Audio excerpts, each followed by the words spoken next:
nationwide by developing their dementia caregiving focused programs and initiatives through improving access to evidence-based programs and initiatives, facilitating connections and collaboration among public health agencies and a wide range of service organizations, as well as providing technical assistance for identifying and selecting and implementing effective public health interventions and strategies.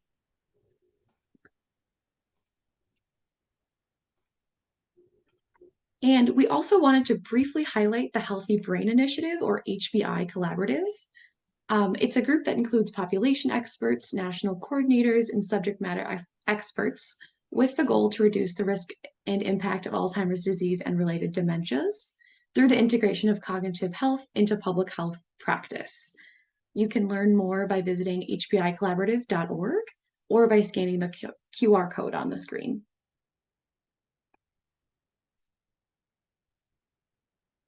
And the new HBI roadmap is now available. It's designed to help public health professionals lead their communities to improve brain health across the life course and support caregivers. You can visit the links on the slide or scan the QR code to access the new roadmap.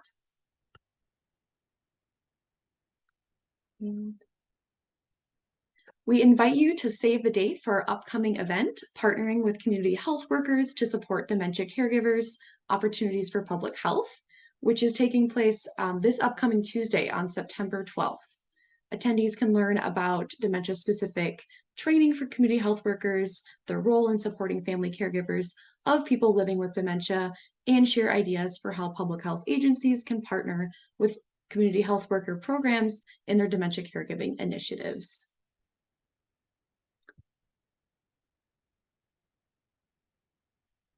And just to provide some context for this event for those who might not be familiar, today's episode is part of a bi-monthly roundtable series for public health and other interested individuals.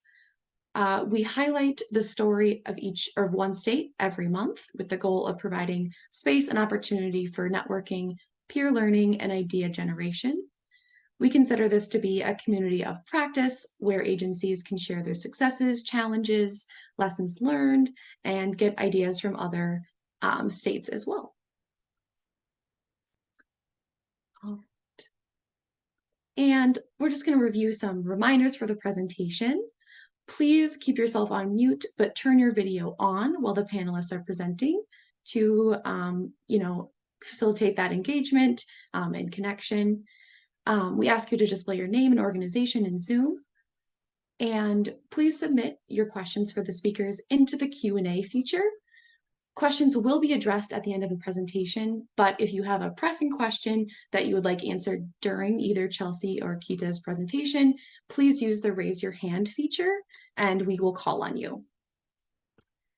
After the presentation and during the Q&A time, like I said, please raise your hand if you wish to speak, but only unmute if you are prompted. We ask that you use the chat to share comments, resources, links, and ideas. Feel free to use your reaction buttons as well. The recording, slides, and resources will be shared after the event. They will be sent to all people registered in an email early next week. And we just ask that you please complete the survey at the end of the event. It will be linked in the chat. We very much appreciate your feedback.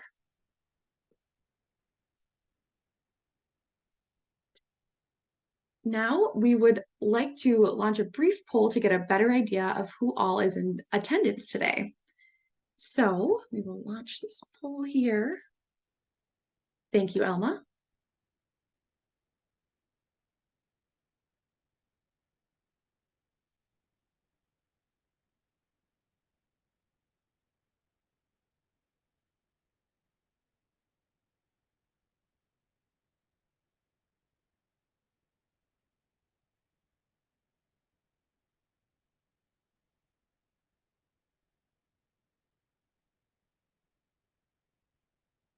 All right, looks like everyone has answered. Looks like we have a nice variety of organizations joining us today. 17% from Bold Public Health Agency, 10% non-Bold Public Health Agency, and 31% community service provider, and some interested caregivers and care and clinical professionals. That's great. Thank you. All right. And now I would like to provide a warm welcome for our presenters today. Chelsea Ridley is a registered nurse and received her master's degree of public health from East Tennessee State University. Chelsea serves as the Tennessee Department of Health Dementia Friendly Community Coordinator and previously served as the Director of the Civil Monetary Penalty Reinvestment Program. Chelsea has served in various public health roles, but has a passion for serving Tennessee's older adult population, specifically those experiencing memory loss. Chelsea has received the Rising Star Award from the National Network of Public Health Institutes in 2017 and has been published in the Pedagogy and Health Promotion Journal. Keita Cole is the Aging Program Director for the Nutrition Program at the Tennessee Commission on Aging and Disability. In addition, she serves as a Dementia Service Coordinator, working and educating others on Alzheimer's disease and related dementias. Keita is also currently a public health master's degree candidate at East Tennessee State University with a concentration in community health. In her current position, she oversees the nutrition program for the entire state of Tennessee. Keita also educates and trains others on brain health and dementia to help make Tennessee a more dementia-friendly state. With more than 10 years of experience in the Aging Network, she brings extensive knowledge of healthcare payers, home and community-based services, and aging advocacy to her position. Thank you both so much for presenting today. And with that, I will hand it over to you, Chelsea. Great, thank you so much. Really briefly, just want to highlight those public health folks in the audience probably have seen this a lot. Of course, this is the 10 essential public health services that we often reference. And as you can see, the arrows are pointing specifically to those public health essential services that we'll be covering today. So take a second to look at this and we will go ahead and get started.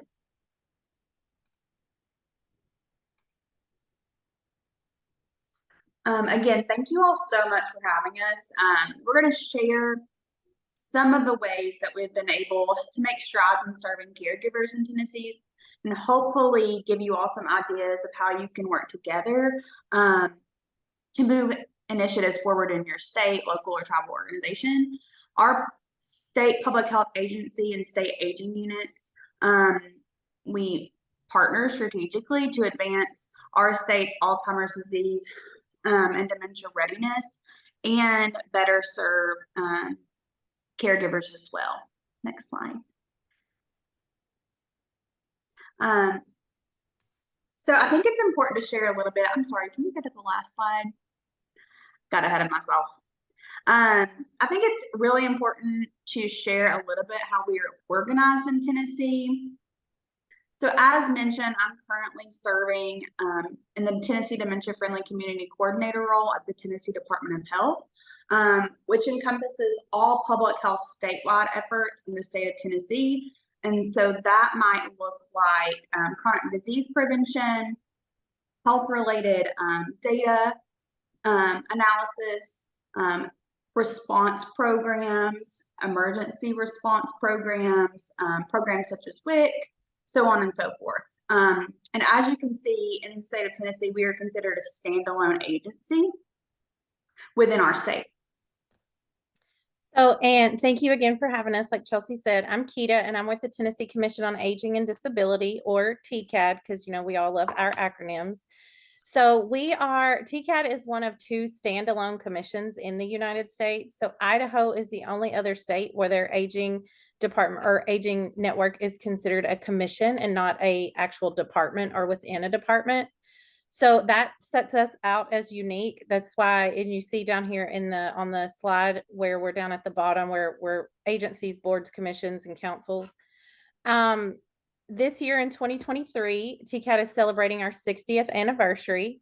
We were formerly known as the Commission on Aging, and it was created by the General Assembly in 1963, and it is the designated state agency on aging and is mandated to provide leadership relative to aging issues on behalf of older adults in the state.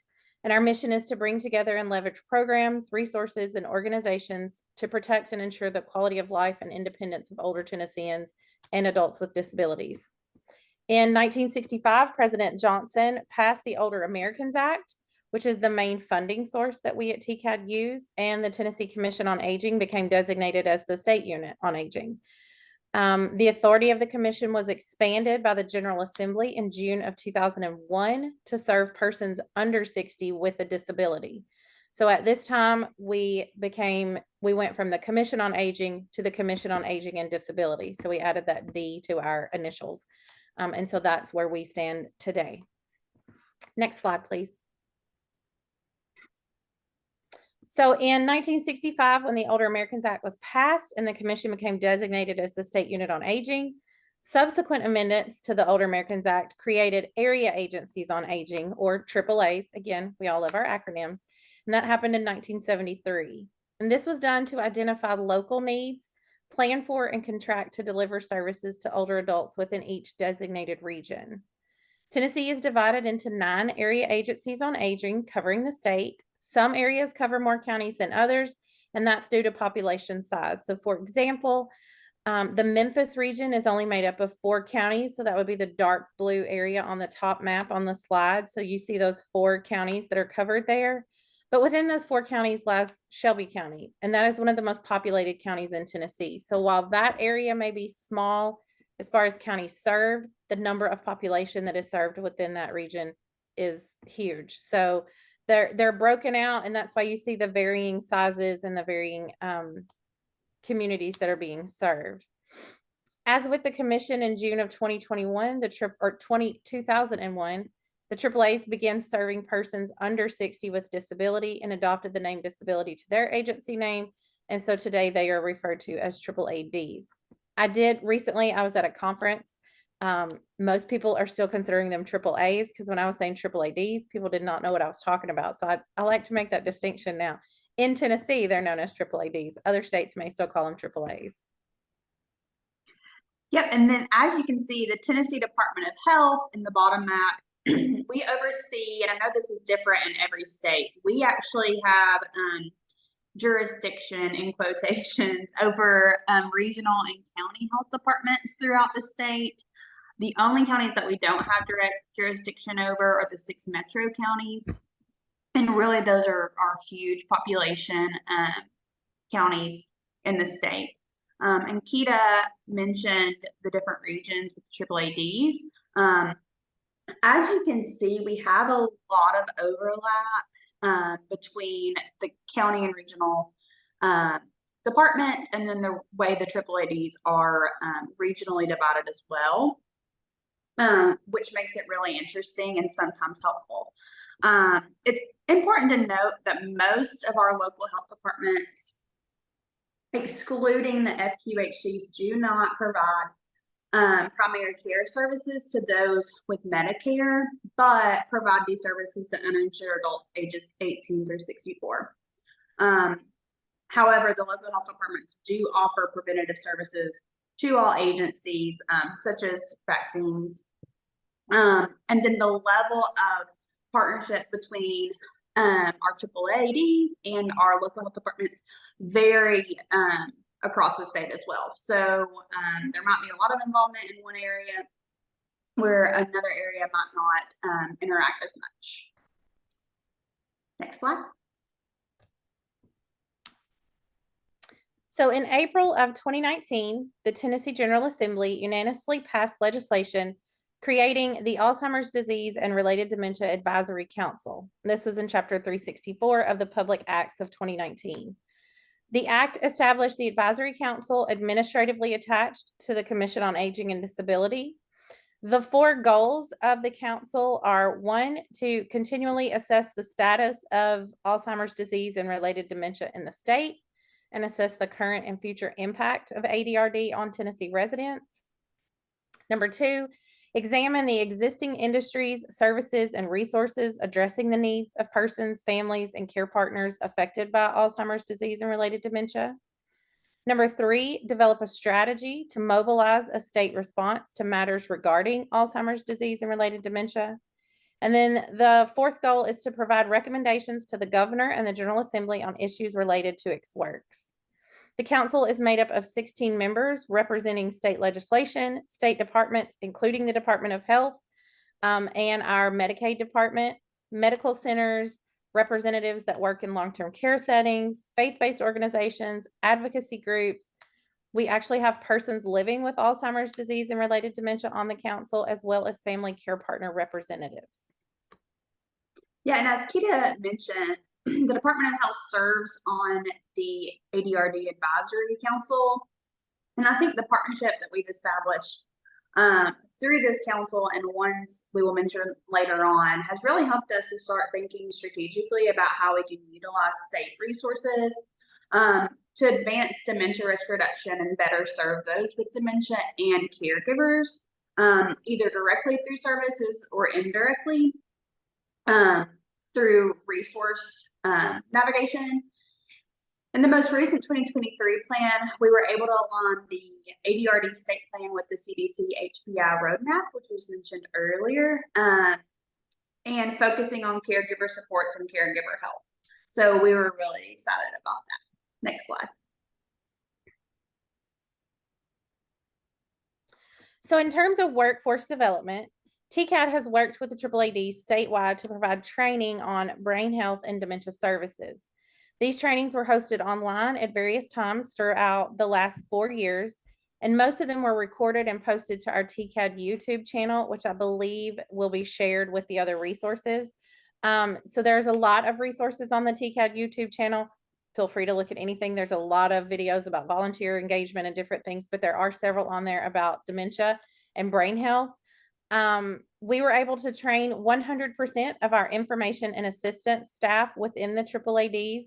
So those are those frontline workers that when someone calls the AAAD, it's typically an information and assistance staff person who answers that phone call and can direct them in the area they need, provide them with resources. They're well versed within the resources in the community. So we trained 100% of that staff, and then we were able to train 90% of our home and community-based staffs at the AAADs. We also held public trainings on what we called What is Dementia? And it's just to inform and encourage individuals who may be questioning the disease and want to look for and how to work with someone who is living with Alzheimer's disease and related dementia. A lot of times when someone's handed that diagnosis, it's overwhelming. They don't know what to look for. They don't know how to work with someone, or they're just curious if maybe their loved one is starting to exhibit signs and symptoms. So we just did a real down and dirty basic what is dementia. These trainings were made possible through funding from the Administrative for Community Living, or ACL, through an Alzheimer's Disease Program Initiative grant. While this grant ended in May of 2023, the trainings are already in place and we will be utilizing them at multiple times. So we were able to establish these trainings and get some of these workforce out there with our individuals during the grant. But now that we have them in place, we're going to be able to utilize them for future references as needed. The Department of Health has also been heavily focused on workforce training, specifically for healthcare providers, clinicians, and public health staff.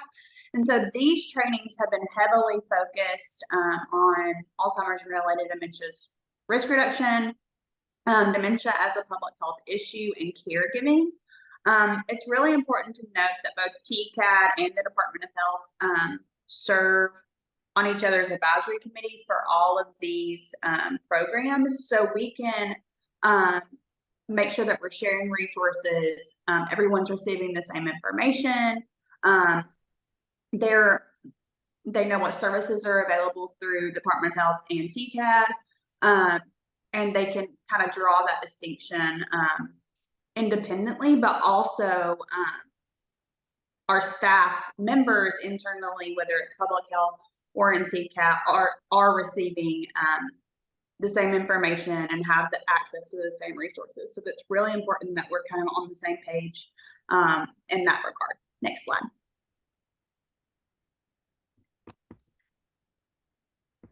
So each year, the Commission on Aging develops what we call a county by county profile, and we publish it on our website. You can go on our website now and look back at different years if you're interested in that. These county profiles are filled with vital information regarding chronic disease, population below poverty level, grandparents raising grandchildren, Medicare enrollees, older Tennessees living without a vehicle, veterans, lots of different things. So the information is helpful when looking where to target trainings and program outreach. Not only does it provide the information for each of Tennessee's 95 counties, but it also breaks the information down by grand division. So if you remember back to the maps that we were showing with our AAADs and our health departments, Tennessee is a long state. We have 95 counties, and it's hard to cover it from one end to the other. So we break it down by grand division. So we have West, Middle, and East. So our county by county profiles give us a breakdown for the West, Middle, and East division. And then also we have a statewide snapshot. So we can look at the aging population in Tennessee, how many people across the state are living with chronic diseases. So this data is used for grant writing and development, outreach and education materials, and targeting populations. Yeah, in addition to the profiles Keita referenced, we've also at the Department of Health created some county profiles that are a little bit more geared to specific diseases, including Alzheimer's disease and related dementia prevalence, using our death records and death data, additional chronic conditions, as I mentioned, costs related to dementia, and many other key data points.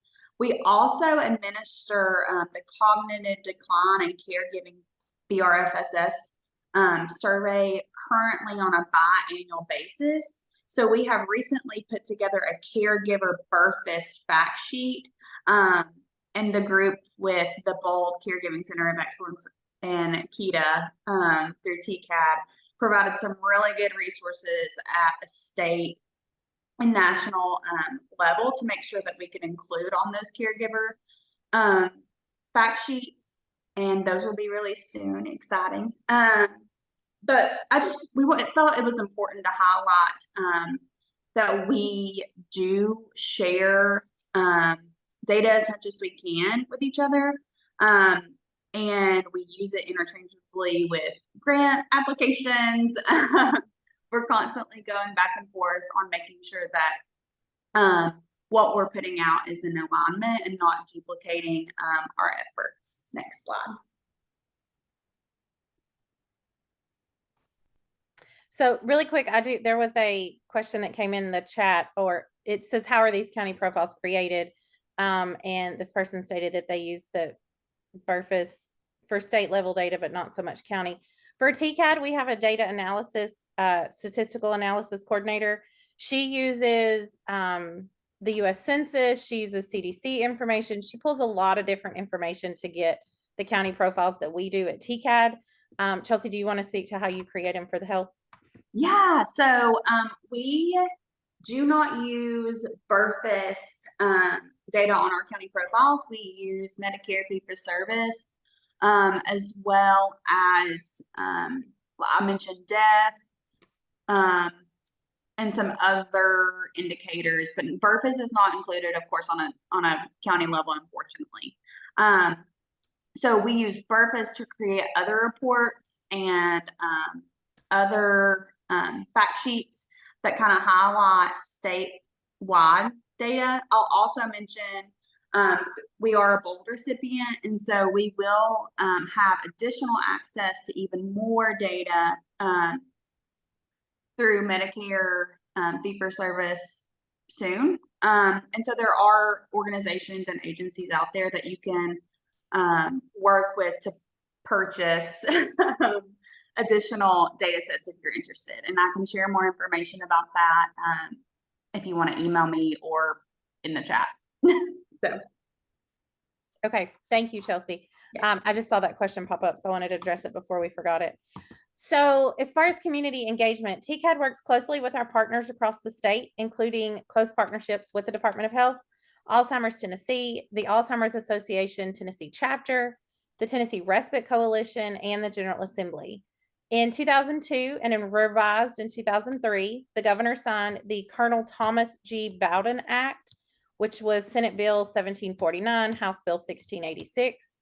This act created a pilot program under the Commission on Aging and Disability to provide respite care services for individuals living with a diagnosis of Alzheimer's disease and related dementia. The act requires the work to be done via the AAADs, so TCAD just served as a pass-through for this. The General Assembly granted the money to us. We passed it through to the AAADs. They are the ones that do the work with it. When the act was originally established in 2022, it required an actual diagnosis of Alzheimer's disease and related dementia before someone could take part in the pilot program. However, as we all know, it's very difficult to receive that quote unquote official diagnosis. So with a lot of impact from our partners at Health, Alzheimer's Association, Alzheimer's Tennessee, we were able to go back to the General Assembly, and the act was amended in 2023 session to remove the requirement of a physical diagnosis and only documentation of signs and symptoms. So this opened up the ability to serve more individuals in Tennessee. So our AAADs have had a lot more success with being able to get those services out to people now that we've removed that restriction of a physical actual diagnosis.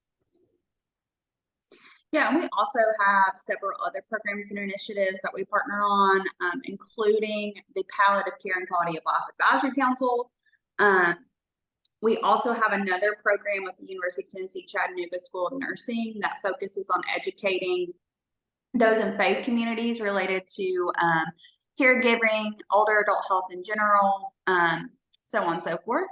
And we've done a lot of work. I've already briefly mentioned this, educating our internal staff about what services are out there, especially related to caregiving, because it's such a needed educational point, and it's also just very supports and services are just so important. And so what we've been able to do at Health is work with all of our programs, offices, and divisions internally to highlight the needs of caregivers in local communities and kind of highlight ways that public health programs can support caregivers in their community. And so one of those examples is potentially partnering with TCAD through the AAADs, the Meals on Wheels program, going into homes, offering vaccines if possible to caregivers or to those individuals that are receiving meals. Also providing information to those about caregiving to those that they might see in their clinic. So we've really been focusing on making sure caregivers are being served through our existing public health programs, mainly through partnerships through our AAADs, through TCAD, and through other groups. So that's kind of been a really heavy focus for us in the past year. Next slide.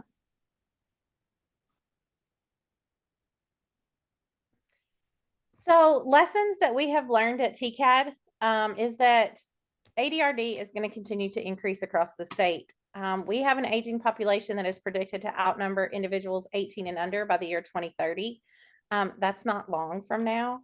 So as our older adult population continues to increase, those living with ADRD will increase as well. And then that caregiver burden is also going to go up. So working with our state partners to establish common goals and create a strong statewide initiative to research and address the needs of those with ADRD and their caregivers in Tennessee has been a big focus on what we're doing at TCAD.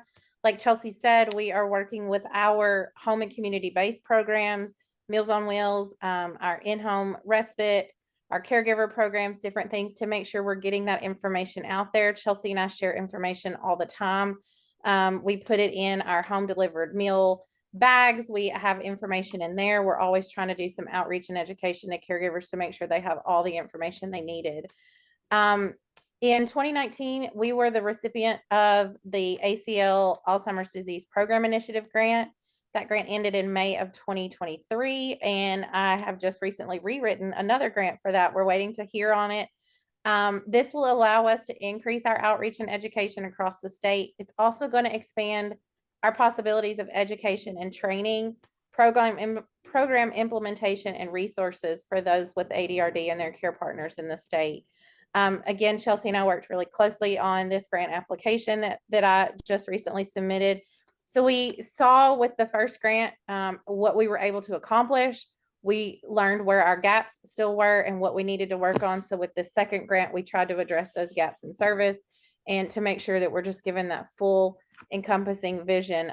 With increased funding, it will allow TCAD to continue our work with the Department of Health and other partners to expand what's out there for individuals with ADRD and their care partners statewide.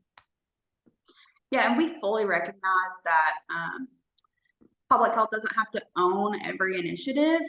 So that's been really important that Keita and I, because we are separate agencies, we kind of work together and making sure that our BOLD application, the ADPI grants complement each other, again, versus doing the same thing. So we want to make sure that they complement versus duplicating. So it's just really important for us specifically that we work together, especially for those efforts related to caregiving and related to directly serving those with memory loss. I'll also mention that in the Department of Health, we have had a huge push. We recently got recognized as an age-friendly public health system, just because we have had a huge push, not only in highlighting ways that local public health departments or programs statewide can work with caregivers and those with memory loss, but also ways that they can serve older adults in general. I already mentioned that we don't necessarily directly see those individuals for primary care in our local health departments, but there's so many other ways that we can do public education, that we can make sure that those individuals are being served in their homes or wherever they might be through public health departments. So it's really key that we talk with each other, constantly stay in communication, and make sure that we are delivering direct services through TCAD or public health services through the Department of Health in a strategic way. That's really important to us. Next slide. Yeah, and Chelsea, I just want to say really quick, Melissa posed a question in the chat that says, do you have educational resources and training available beyond what the Alzheimer's Association offers? So at a TCAD perspective, the trainings that I referenced earlier and that are on our YouTube channel, especially the one that says, "What is dementia?" That is in collaboration with the Alzheimer's Association, Alzheimer's Tennessee, Department of Health. We had a coalition that was established under that Alzheimer's Disease Program Initiative grant. And that one actually does break down the fact that dementia is the umbrella, and then all the other types of dementia that fall under that. And it addresses how to work with people that are in mild, moderate, and high risk categories for dementia. It offers helpful tips on what you can do as far as nutrition and different things. So yes, we always say ADRD, Alzheimer's disease, and related dementia, because Alzheimer's disease is the most recognized type of dementia, but it is not to say that is the only type. So we do address a lot of other types of dementia in a lot of our training, but we do collaborate with our other partners across the state to get that information out there. I'll also mention, as far as training, much of our work the past couple of years have been to train public health staff and healthcare providers. We have used a lot of what the Alzheimer's Association puts out. We also have another organization called Alzheimer's Tennessee. So we use a ton of that information, but we also bring in subject matter experts from BOLD Centers of Excellence, local subject matter experts from university, like for example, Vanderbilt University. We brought in subject matter experts to provide education to providers to make sure that we are doing education that is holistic and meets the need of specifically of Tennessee providers, because we know every state looks different. So that's what we've been focusing on. And some of that has been separate from what the association puts out. I hope that answers your question. So to summarize,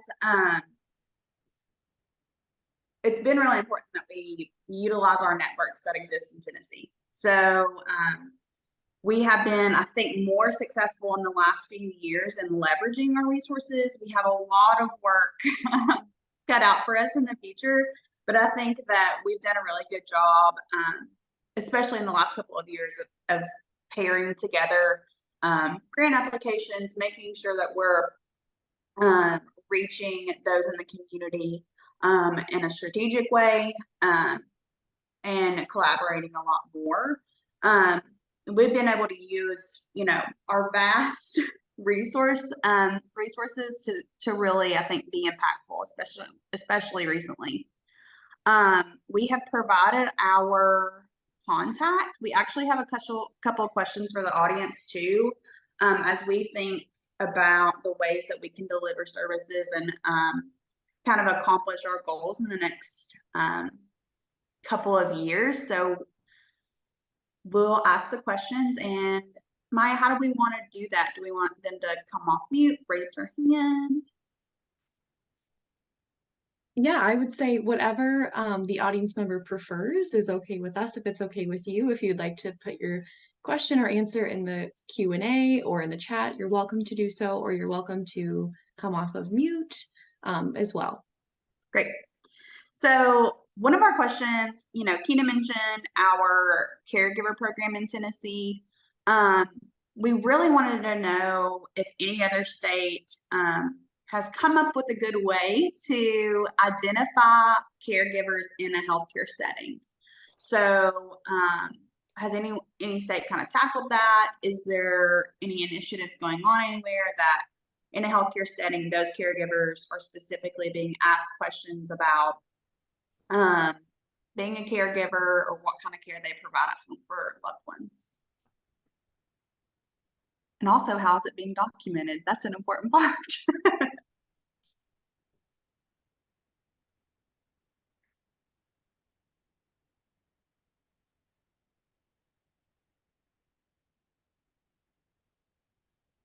Thank you, Elma, for putting it in the chat.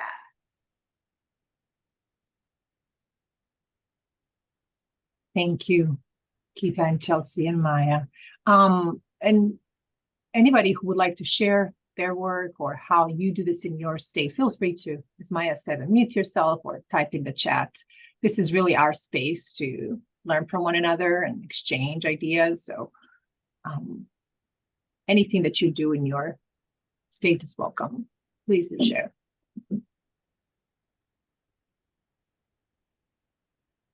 This is Gay Wellman from Alzheimer's Resource of Alaska. We are a small nonprofit, well, for Alaska, not so small, a nonprofit organization that we have been working a little bit with the state, but I'm not as aware of the data collection. I think that we do our own to a certain extent. It's mostly we talk with them in person, the caregivers across the state.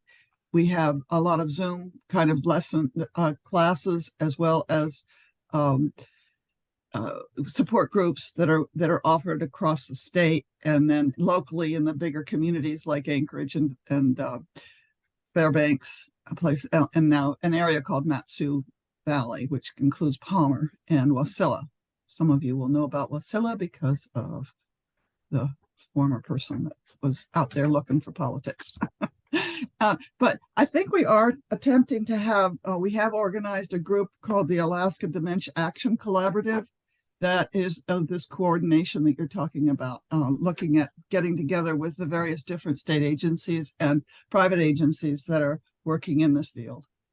So I think that we put together a resource guide. The first time we got together, took about a year to develop it, but we feel really proud about that, and that has been distributed pretty widely. Distances are hard in the state because we're so large and the populations are pretty scattered. So I'm really interested in what you all have been able to achieve, and hopefully we're getting together again. We're starting this same collaborative thing is getting together, starting this this month. We'll be meeting again finally for another meeting. We've taken a hiatus over the COVID. So I'm hoping that we can maybe start in implementing. And as I say, I'm not directly connected with public health. I know that our public health was involved in this collaborative effort. So I hope that our state can begin doing more of these actual trainings, because right now, mostly the trainings are done by us or the VA, is my assessment of it.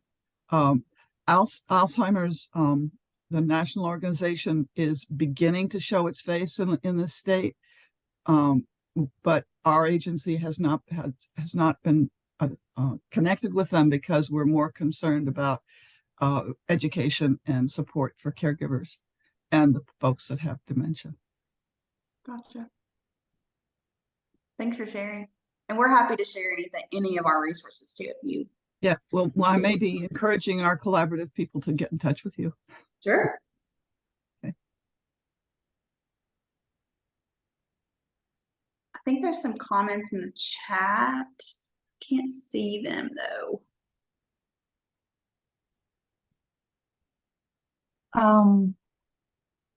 Well, Rhonda shared that in Vermont, they're putting in the expectation of recognizing and including the caregiver in our clinical trainings, the Project ECHO trainings on dementia diagnosis and care. So the expectation of identifying and following up with the caregiver throughout that process, right, Rhonda? And is that information being shared with direct service providers, Rhonda, or how is that? I guess how is that feedback loop working? So if a caregiver is identified by a healthcare provider, or I'll even say a person with cognitive decline, so either or. So if it's being identified in a clinic, how are the providers then sharing that information with resource providers? So whether it's the AAADs, whether it's the association, and how does that look when it comes to like HIPAA? Do you all have a standard form, something like that? How is that working? Yeah, so HIPAA has not presented a problem. It hasn't been raised as a problem yet. But what I will say is that our goal is to eventually have data to show us if if a dementia caregiver is recognized. So our UVM Health Network uses Epic. It's the largest, health system in Vermont. And so our intended goal is, it counts if it's being documented. So then we use that documentation to feedback. I love your suggestion, right? Those are really important into our monthly planning meetings with healthcare representatives to say, oh, we're starting to see the data that caregivers are being recognized as a care team. Right now, we're just still at the stage of training, of incorporating that into our training and into our communications. But that's where we want to go so we can see it in the data. And then what you're saying about the linkages piece, we are monitoring on an annual basis the number of calls to several helplines, including from the Alzheimer's Association, our AAAs, and 211. So we've talked to our 211 director. What do they track? What could they track for dementia-related calls coming?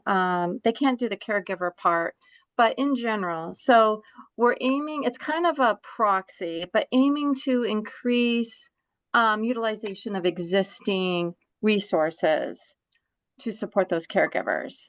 But I'd be happy to talk about this more because the tracking is a challenge. Yeah.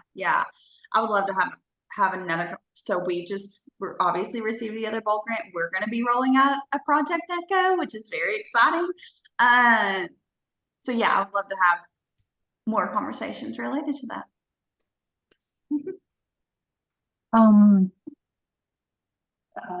Abby, Derepentini, I hope I am pronouncing that last name correctly, mentioned in the chat that New York State passed the Caregiver Advised Record Name Act, the CARE Act, which requires hospitals to provide each patient with an opportunity to identify a caregiver prior to discharge. I wonder how this has been implemented, with what success is it being implemented in other states. Systematically identifying a caregiver, a care partner at discharge from the hospital. Yeah, that's interesting. Yeah, I wonder if anybody else here from other departments of health or other state agencies could speak to that feel free about how that is done, to what degree in your state.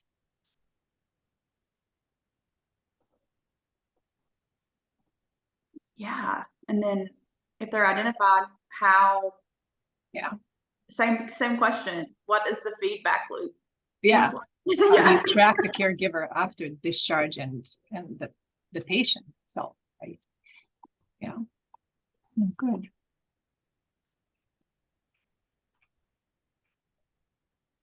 I don't know if there's any questions here related to this in the Q&A. We have a few. Beth Mustel-Smith asked Chelsea and Gita, how have you worked to address needs of care partners and people living with dementia, some type of dementia, in rural areas? What have been some of those lessons learned that you might be able to share? Keita, if it's okay with you, I'll go first. One of the biggest things that we have been able to do is, I mentioned that we have a partnership with the University of Tennessee Chattanooga School of Nursing. And what they're doing is, in partnership with us, is reaching out and engaging faith communities. Tennessee is a very, very, very religious state. Generally, most people have some sort of tie to the religious community. And so, and especially in our more rural areas of the state. So that is one way that we have tried to reach caregivers, especially, and those with memory loss, and just older adults in general. When I say older adults, I really mean those kind of midlife and older, to provide education to those faith communities about what does it look like whenever someone ages. What does caregiving look like? How can a faith organization support caregivers, either through support groups, through helping with transportation? What does that look like? There's a ton of training that's offered through that program, but those are some of the things that we offer through that education avenue with faith communities. I'll also say, just generally speaking, we had a media campaign that was pretty wide reaching, and we were strategic in that we had radio, specifically in rural communities, is more prevalent in some ways. So that is another way that we try to at least reach those individuals with some sort of touch point in education.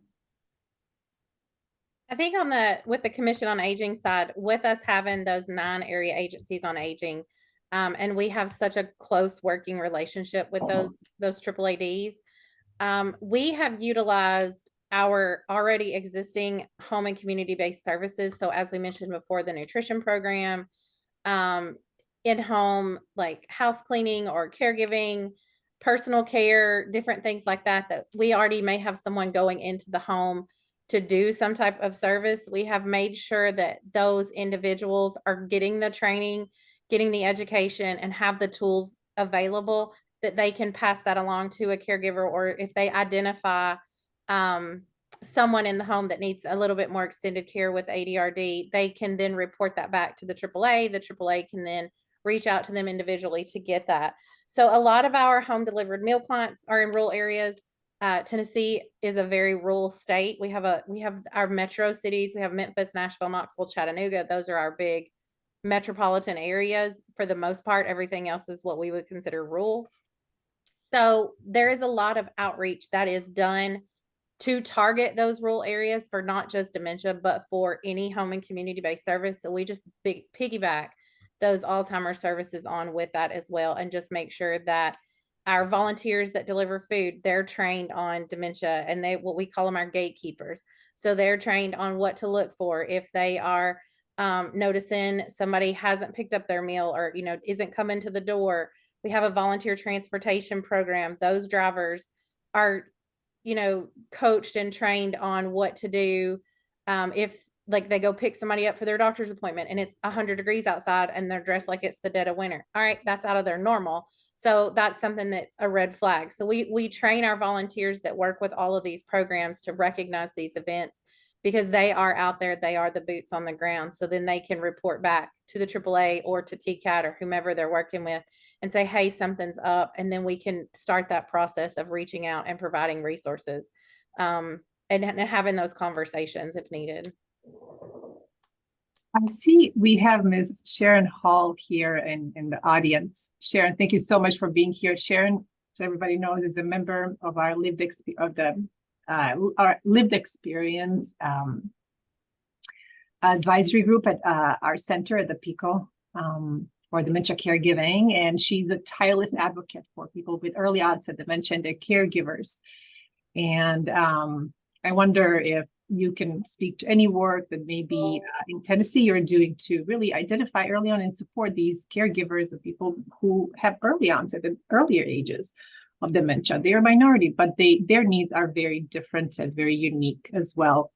And then Sharon also asked Chelsea, to your points about collaboration with faith-based organizations, whether you have worked with the ALTER program of Dr. Epps. Maybe you can speak to those. Yes. So I'll address the faith question first. Yes, Dr. Epps is actually contracted through that program to work with a certain number of faith communities in the state. So how we kind of do that, faith communities can receive a basic workshop that could include various topics, and then they can also choose from a menu of services. One of the menu options, in quotations, which is what we call it, is the ALTER program. So if they want to engage with ALTER directly, a faith community can choose to do that. We also have part of that menu too is offering direct training about advanced care planning and advanced directives and how to fill those out, and having a workshop related to that. Another one that we offer is through Tennessee Legal Services. Another one is about mental health and crisis intervention training. So yes, we are working with Dr. Epps, and those are just some of the programs or services that a faith community can choose to receive directly through the overarching program. The other question was about those with early onset dementia, I believe, and how we're serving those individuals. I'll be honest, most of our work has primarily been with providers in detecting dementia earlier, but how we have engaged with caregivers, I'm not sure that we've done a good job at doing that. Like I said, I think most of our work has primarily been related to working with providers to do earlier detection and diagnosis. So, but that is something that we should and will consider definitely in the future, now that you bring it up.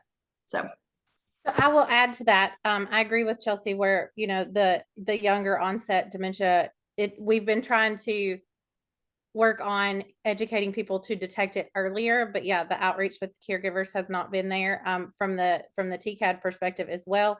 I will say that in this new ADPI grant that I have written, one of the areas that we have focused on is creating what I'm calling dementia health navigators. So having those people that are kind of the point of contact for somebody once they get a diagnosis, or if they're just out in the community and they're questioning, does my mom have dementia?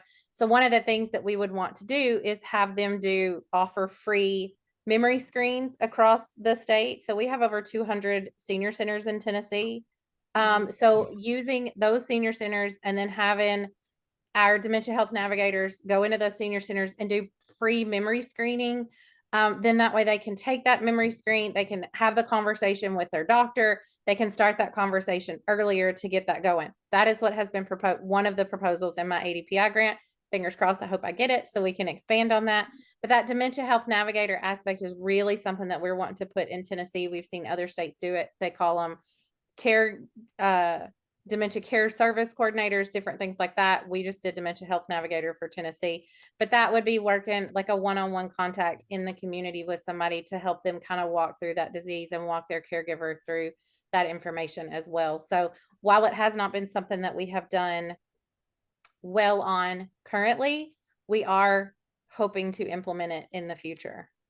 Yeah, good point. I see that Sharon, both Tene had her hand up first, but if you don't mind, Tene, maybe we'll just go with Sharon's questions first or comment. I think Sharon, you raised your hand. It might be related to what Keita and Chelsea just said. Yes, it is. Go ahead. Blue Cross Blue Shield, did that study, and the young onset has increased 300%. I'm afraid that many states are neglecting that population too much.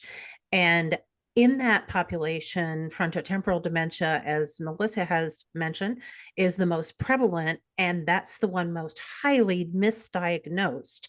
And we're not addressing that in these ADRD programs. We're not addressing that in the state plans as well as we should. And it's leaving behind a population that has issues of incarceration, young children living at home. Those are all things that need to be addressed, and we need to stop talking about aging and dementia in the same breath. It isn't the same. Dementia is dementia. You don't have to be old. Yep. You make a great point. Yeah. And Keita, that's something that we need to make sure we talk about later. Yes, for sure. Thank you, Sharon. And Tene, you had your hand up for a while. Would you like to unmute yourself and speak? Yes, thank you so much. I think what I wanted to comment on was they had a question regarding how do you track caregivers within health systems, and how do you have that feedback loop? I think the few suggestions, Arizona is in very, very early stages, of course, of like setting up our dementia service program and all of that. But I think some of the suggestion I have will be, one, the Alzheimer's Association actually have a health systems contact within each region. So they usually we have one that work with Arizona and Utah and a few of the other ones. So I connect with them once a month just to kind of see what federal qualified health centers they're working with, what the initiatives are with those federal qualified health centers, and how they're working towards like caregiving support or like even screening for dementia and those kinds of things. That's how I connect to the health system. The second is the primary care association within your state. Your primary care association ours is a member organization where a lot of the FQHCs are member organizations. They have QI meetings. They have their, you can get invited to some of those to get in front of the QI coordinators or managers or any other things to kind of learn more of what they're doing within the clinics.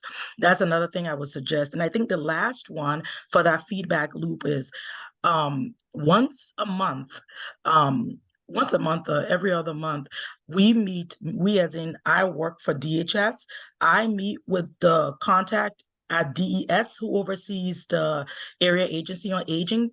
So I meet with them, and then I meet with Access, which is our Medicaid, the director over the aging space over there.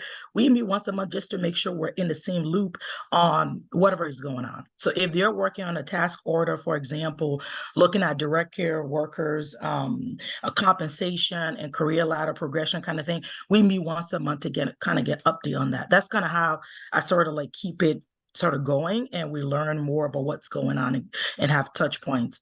And one more thing about the counties, how do you engage rural counties? Our counties, we fund them a little bit through what we call HAPPY. That's some state dollars that focuses on the 4 leading causes of chronic disease death or disease-related death in Arizona, and Alzheimer's disease is the 4th leading cause of death. So the counties within their action plan they submit to us, they put what what activities they want to work on in aging. In Arizona, most of our counties are rural. I think 13 of our 15 counties are considered rural. So they put that in there, and then we're able to give that kind of support to them to see what the county initiatives are. Some counties are ahead than others, based on capacity, funding, all of that. But just wanted to add that. No, that's a good point too. Thank you.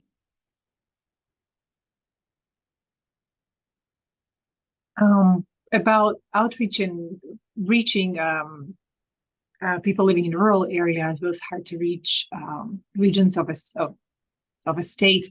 To mind comes the recent conversation I just had with Greg Woods from Iowa, and he was telling me about the success they've had reaching those areas.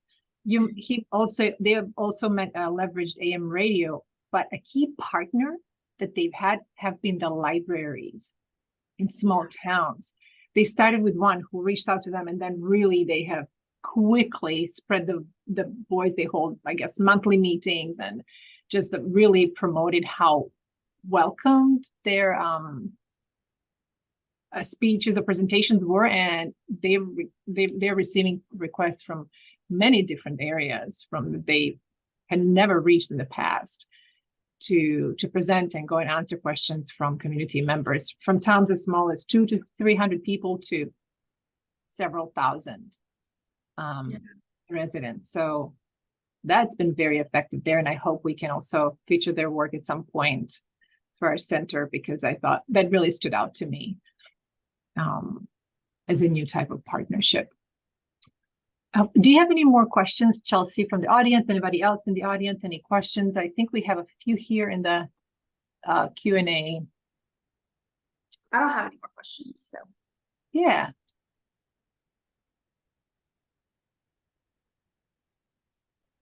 This is Melissa, and I just wanted to double down on what Sharon said. Our areas of aging, the problem is that number 65. Yeah. So we have support groups here in Oregon, and I have tried desperately to help a lot of people in our state access information, support, resources, and 65 is a barrier. Again, it's really important to understand that people will get dementia of all types under the age of 65, and this makes it even harder. Many are of a working age. So again, this is my family's experience. I also wanted to mention the question about the hospital discharge. This winter, past winter, I had to take on my aunt as my third care person, who was quite delusional and brought into the hospital after she went to 3 other ERs before we could get her admitted. She was given an MRI. They said they believed she had dementia, but it wasn't a diagnosis. I just want to say that at discharge and transfer to a skilled nursing facility, I received no information. I received no instructions. I received no content or person of contact. I had to do all of that myself. It took over 6 months to finally get the Medicaid housing benefit established, because her home was unlivable. It was uninhabitable. So I just want to share that that was all because I took time from my work and my life and the 2 other people that I provide care that have FTD and Parkinson's, and dealt with that on top of it. And I'm highly disappointed. And I still don't understand why we can't have a playbook for anyone who comes into the hospital setting to receive information that would get them to that next step. So I appreciate everyone here on this call. I'm obviously only speaking for the state of Oregon, but I also operate in Hawaii. So, and that's rural care too, and it's even worse. So thank you. Yeah, this is Gay Wellman. I really want to appreciate what you've just said, because that's something we run into here a lot. I put in the chat the fact that we're the education hole that I see, the biggest holes that I see, was with lawyers, hospital personnel, and police legal issues. So I don't know what you're doing to reach out to those folks. We feel like we're doing a relatively good job considering what we're having to deal with as far as communications handicaps, so to speak, that we're doing a fairly good job of reaching the providers, I mean, the folks with dementia and their caregivers. We reach out to those. We also have the help of the VA. The VA has been doing some really great stuff right now for us in this state, in Alaska. And we have not just rural communities, we have what we call bush communities that are not linked by roads. And if you look at the state of Alaska and you put it over the United States, our state covers almost the whole of the US. So we have this incredible challenge of reaching very small communities. Also, I haven't heard any mention about the Native populations, whether you're reaching out or whether you're collaborating with Native groups, because they're doing some pretty interesting work. I've been networking with a national group that gets together. They provide echo trainings, which are excellent for their memberships. Again, it's not through public health, so I may be speaking out of turn here, but it's certainly something that as public health personnel, it would seem to me maybe you already are. Anyway, I haven't heard it mentioned, and so I was hoping that you are connected with them. Thank you. This has been great. There is one other person from Alaska, Jessica. She hasn't spoken up, but we've been communicating individually here, and she is on this collaborative effort as well. So I'm really excited to get this going again here. And we're going to be taking, I've been taking notes, and we will be in touch. So thank you very much. This has been great. Thank you, Kay. Chelsea, and Kita, do you, as part of your ADRD work through the state, do you do any training as part of the workforce development? Do you do any training of first responders, police, firefighters? Can you speak a little bit to that and how they work with caregivers, etc.? Yeah, so largely that training has traditionally come from the Alzheimer's Association or Alzheimer's Tennessee. I will say, starting in October, we are partnering with, of course, Commission on Aging, as well as our Tennessee Bureau of Investigation, and some other local groups to do a further outreach for Silver Alert and also some pre-crisis planning with caregivers to ensure that pre-crisis plans can be developed with caregivers. They will be in like waterproof or fireproof containers, and we'll be doing outreach to first responders, letting them know that this is now kind of the standard. This is where you will locate the pre-crisis plans. This is what you need to be looking for whenever you enter a home to know if someone in that home may have some sort of dementia, so on and so forth. It's more expansive than that, but that's the short answer. So we're really going to be ramping up what we're doing from a public health standpoint as it relates to emergency preparedness, and just overall pre-crisis planning in general. And that will be in collaboration with first responders.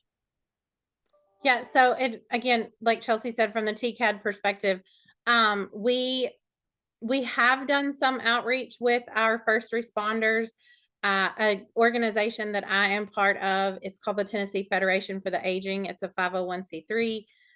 We do a lot of outreach and education and advocacy for older adults in Tennessee.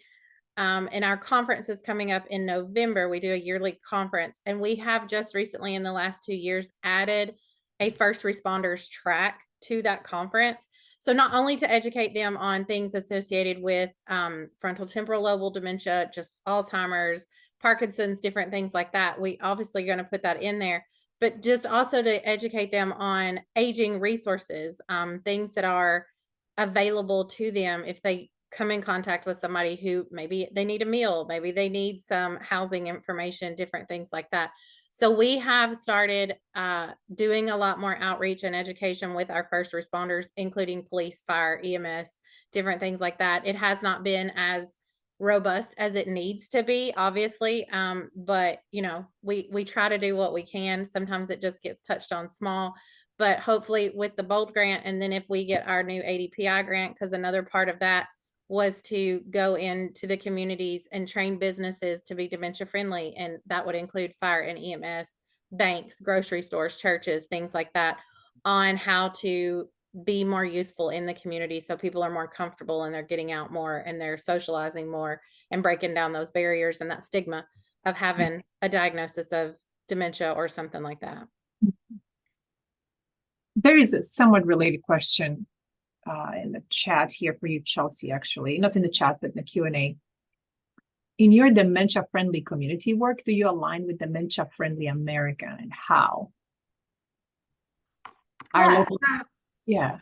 Yeah, so many years ago now, which sounds crazy to say, we did a state health plan that focused primarily on brain health.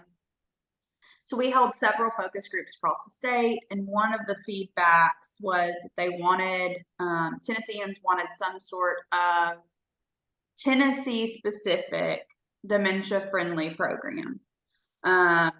So as we kind of developed what that would look like, we often reference Dementia Friendly America, but it was kind of decided that they wanted to create our own little toolkit. So that's what we did. We put a Tennessee specific toolkit out, a lot of which includes information from Dementia Friendly America, but it also includes Tennessee specific resources, Tennessee specific suggestions, way to engage with community partners to reach out to if a local community is interested in implementing some of that that information, so on and so forth. So it is a little bit different in that way. I hope that's helpful.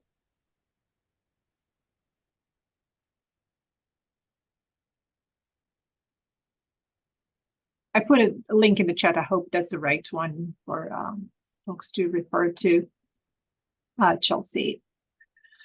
And we have about 15 minutes left. Again, any additional questions you may have, please raise your hand.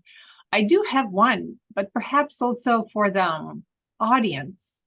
It's fascinating. It's so great to hear this close collaboration between the Tennessee Department of Health and Aging Services, TCAD, and especially that coordination of goals for the ADPI grant on one side, and the BOLD, that level of trying to be complementary, not duplicative. And I wonder if other state health agencies, departments could speak to that. What level of collaboration have they seen in their states between public health and aging services, and how has it grown over time? What has been some challenges, perhaps some lessons learned?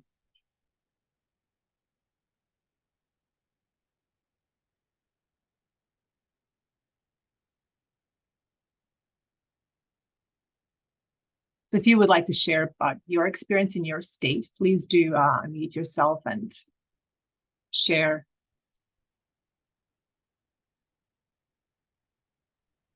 So I will want to address Gay's question in the chat. It says, how are you reaching out to people of color? With the Commission on Aging, again, we use our county profiles to break down, what counties have the higher population of people with color, where they are in those counties, different things like that. And we do targeted outreach, whether that be radio spots, whether that be social media outreach. One of the tasks with TCAD is to serve the underserved population, including those that are in poverty or, that typically don't have the resources that other urban communities do. So that is a high focus that we look at, again, not just with dementia related issues, but also with any home and community based issues that we might have. So it's just really breaking down, like getting that US Census data information and looking at those counties and breaking it down, and then doing specific targeted outreach, low income housing. I know a lot of times during COVID, we did home delivered meals. We had restaurants that created meals and would set up in home delivered or in a low-income housing community, and the people in the community could come and pick up their meal for free. Obviously, we couldn't get out and deliver them as much in COVID, but we would safely set it up to where they could get it. So we just did a lot of targeted outreach to get those underserved populations. I hope that answers your question. I'll also say so with our media campaign that we did, we targeted the higher risk groups, and so that would be women, African Americans, and Hispanics. So whenever we did our media campaign with all of our organizations that we were working with to release it, we did specific targeted messaging. So and you can see our media campaign on our website.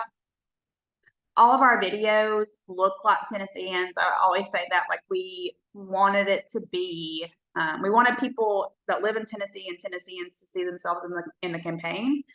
And so we try to do a really good job of making sure our messaging and the way we said things would make sense to everyone, including people of color and Hispanics. And, like, for example, the word dementia did not resonate. So a lot of feedback we received was potentially using the words memory loss versus dementia. And so we try to do a really good job of kind of testing it with several different groups, so our Health Disparities Task Force, so on and so forth, to make sure that we were reaching people and the specific message was delivered in a way that was culturally appropriate, etc. And so yeah, you can view that's all I'll say. You can view our information on the website. And so if you have any questions, feel free to reach out.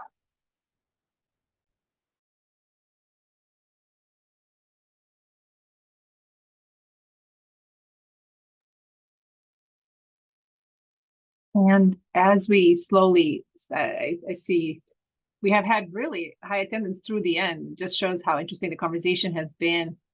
But as we leave, please, my colleague Maya has put in the chat like a brief link to a very short survey. Just tell us how we did today. This feedback also. Comments for Chelsea and Kita. Leave a message in there as well. And tell us how we did today, how else we can improve this in future installments of the series. I was going to just ask my question out loud. So a lot of people are in the sandwich generation and use social media, TikTok, Instagram, Facebook, other social platforms to get their information. And honestly, I didn't know about these services without a lot of deep digging, because I wouldn't have been exposed to them being younger. And so I'm just curious about any outreach campaigns that are helping people who are in their 20s and 30s who may find themselves needing help. How are you using those channels that they're on to increase awareness and get them the support they need?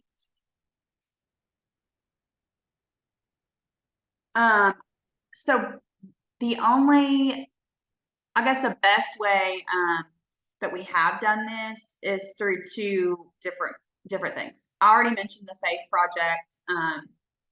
A lot of that has been focused on including groups of all ages. I mentioned that we were talking specifically about midlife and up. So that's been one thing that we've tried to really focus on, is that sandwich generation type of person. The other thing I'll mention is I've already mentioned, like, we've done a ton of work trying to educate our public health workforce. Largely the people that our county health departments see are young parents that are bringing in their kids for services, young adults in a lot of cases, college students, so on and so forth. So what we've really tried to do with our public health workforce is say, okay, you see these type of people in your clinic every single day. They might be caring for someone that is older, they might be noticing some of these signs in their loved one, in their spouse, so on and so forth. If they express that to you, or if there is any discussion about that, provide them with a resource. So that has been, and we provided all of our programs with ways that they can engage with the population you're referring to. And a lot of it was, okay, if you're seeing this person, provide them a resource about XYZ service. Or if you're seeing this kind of person, provide them with the resources about caregiving or where to access an early diagnosis, something like that. So we provided these kind of very specific ways that our staff can provide information to the young middle-aged group. I hope that answers your question. Now there's more work. Yeah. Yeah, that's like you said, it's a great start. I just think that we wait till so much later to have these conversations, and the data shows us that there is a large number of people who are in their 30s even who are now finding themselves in this situation, and they need a ton of help. And it's not always that they've gone to the hospital or had a formal diagnosis, but you know, that's just part of our assumption that everybody's older and that everybody who's helping someone is older, and that's just not the case. So I appreciate hearing that you guys are working on that, and we'll continue to expand to include younger people who find themselves in the caregiver role at a time when they probably didn't see that.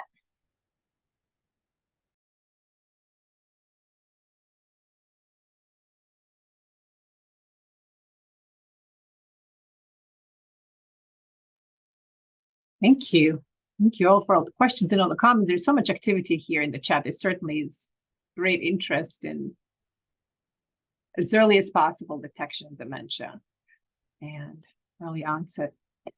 Is there anything else, Chelsea, Kita, that you would like to ask, hear about? Anything else from the audience? We have about 4 minutes left. I don't think so. I would love to continue many of these conversations, especially about early onset dementia. I think that's something that we can definitely hear from more people about. I know there's a lot of conversation in the chat, but that's something that we have not done a great job doing. But I would love to hear ways that other states are, and then continuing conversation about the feedback loop would be awesome with anyone that wants to have more conversations. Mm-hmm.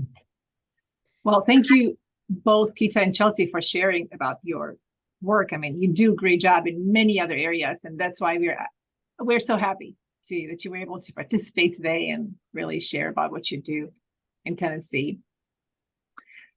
Thank you again. Congratulations. Again, everybody, there's Chelsea's and Kita's emails. Please do reach out with any questions, any follow-up, to share anything else. And I will turn it back to Maya to close it. Yeah, definitely. So on the next slide, we'll see ways to connect with us. Oh, I guess next slide. So there is our Bold Dementia Caregiving website where you can find today's slides and recording. They will be posted within a week, and they'll be available within our resource library tab. On our website, you can also request technical assistance to support your work in dementia caregiving, access other resources and materials, and stay up to date with other upcoming PICO DC activities. And I think the next slide is just our wrap up. So thank you so much for joining us today. We appreciate your engagement and your feedback. Like Elma mentioned, please do take a moment to complete the survey that's linked in the chat.